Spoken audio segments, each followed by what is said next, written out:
लोकसभा चुनाव के ऐलान में अब सिर्फ 32 दिन का वक्त बचा है। इन बचे हुए दिनों में राजनीतिक दलों का सबसे पहला काम प्रत्याशियों के चयन का है। आज मैं आपको उत्तर प्रदेश की 80 लोकसभा सीटों से जुड़ी बहुत बड़ी खबर दूंगा। बताऊंगा कि यूपी में प्रत्याशियों के चयन को लेकर बीजेपी के भीतर किस तरह की तैयारी चल रही है, किन किन सांसदों का टिकट कट सकता है और किन किन सांसदों को फिर चुनावी मैदान में उतारा जा सकता है। लेकिन उससे पहले इस वक्त की एक बहुत बड़ी खबर आ रही है, वो भी सीधे उत्तर प्रदेश से।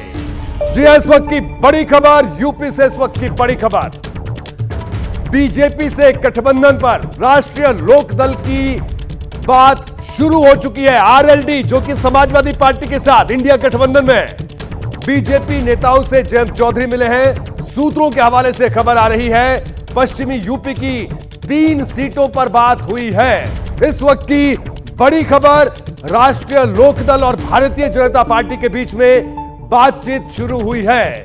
यह खबर इंडिया गठबंधन को नया झटका देने वाली है, क्योंकि जयंत चौधरी की पार्टी अभी इंडिया गठबंधन का हिस्सा है और जयंत चौधरी भी इस गठबंधन से बाहर हो सकते हैं। सूत्रों के मुताबिक जो खबर आ रही है कि भारतीय जनता पार्टी के नेताओं के साथ बातचीत शुरू हो चुकी है। देखिए, 2019 में आरएलडी ने मथुरा, बागपत और मुजफ्फरनगर सीट पर चुनाव लड़ा था और तीनों सीट हार गई थी। इस बार इन्हीं सीटों पर बीजेपी से बातचीत चल रही है। यह बड़ी खबर इस वक्त आ रही है और मेरे साथ मेरे सहयोगी आशीष कुमार सिंह इस वक्त जुड़े। आशीष, यूपी की सियासत से जुड़ी सबसे बड़ी खबर इस वक्त कि राष्ट्रीय लोकदल और भारतीय जनता पार्टी के बीच में गठबंधन को लेकर चर्चा शुरू हो चुकी है।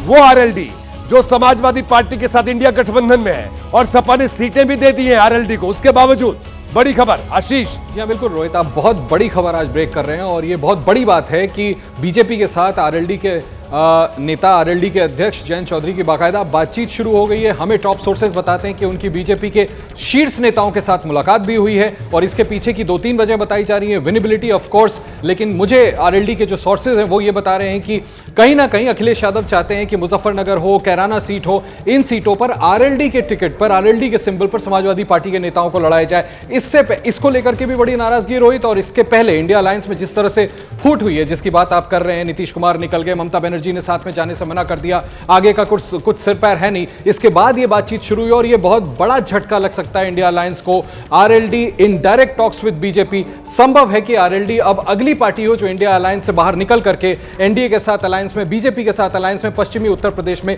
लोकसभा चुनाव लड़े। बिल्कुल आशीष, और यह भी खबर है कि एक दौर की बातचीत हो चुकी है। सूत्र जो बात बता रहे हैं आरएलडी और बीजेपी नेताओं के बीच में।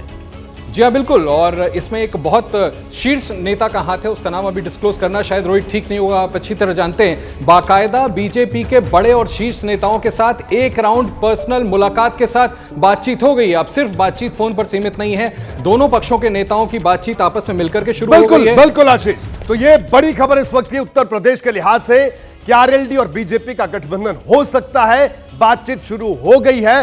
दरअसल इसके पीछे बीजेपी की बड़ी रणनीति है। रणनीति यह है कि उत्तर प्रदेश से सटे हरियाणा में जो किसान आंदोलन के बाद जाट वोटर जो नाराज बताया जाता है भारतीय जनता पार्टी से, उसको भी साधा जा सके। जैसे ही घड़ी का काटा दोपहर 2:30 पे आए, बबीता जी का दिल सास बहू साजिश के लिए मचल जाए।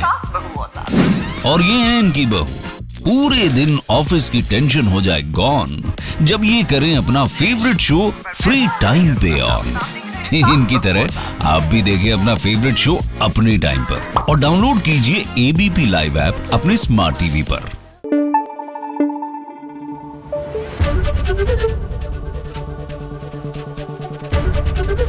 एबीपी न्यूज आपको रखे आगे।